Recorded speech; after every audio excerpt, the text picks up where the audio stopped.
You think you're in charge of your own life? That you're in control and calling the shots? It's quite likely that nothing could be further from the truth. To find for sure, just ask yourself this key question and answer it honestly. Who is stronger, you or your environment? If your environment is stronger than you are, you will remain stuck in your current life circumstances indefinitely. What's your environment? It's the persons, the events, and the things around you. When these factors persistently cause you to go off course, to change plans, to forego what you want to do or know you need to do, they're making you weak.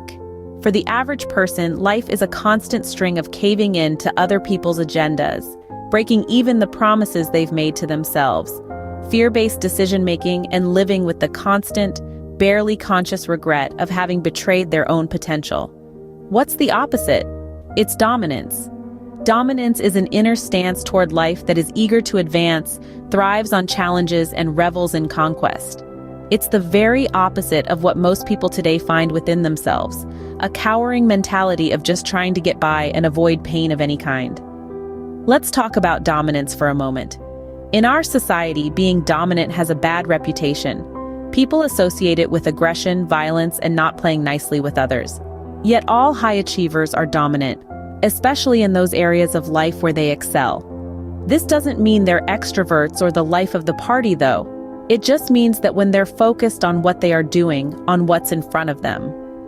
When you start to practice dominating your life, the people around you may start to call you arrogant or self-absorbed. You'll find this especially the case in an office environment, where people, especially the mediocre and politically correct ones, don't like to be told, "I'm not arrogant, I just know what I'm talking about and you don't." The idea that super competent people can't be team players is absurd, of course. But they do have a low tolerance for BS, for the agreed-upon lies that so many organizational cultures are based on. So yes, your own attitudes will change and people around you will notice. They'll mistake your increasing feeling of "move over, I've got this," decisiveness and directness for arrogance. They won't like it because you'll be making them feel inferior. That's the very opposite of deliberately lowering yourself to other people's levels, something we're all tempted to do just to fit in. It's not that you're being deliberately unkind to anyone. It's just that to be authentic, to become who you are, you have to break through the mental conditioning society has imposed on you.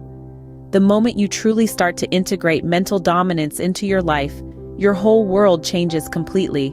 Moreover, engaging the world this way, striving to become stronger than your environment, sets up a positive feedback loop where every small victory, and you'll have a ton of them, makes you more enthusiastic for the next.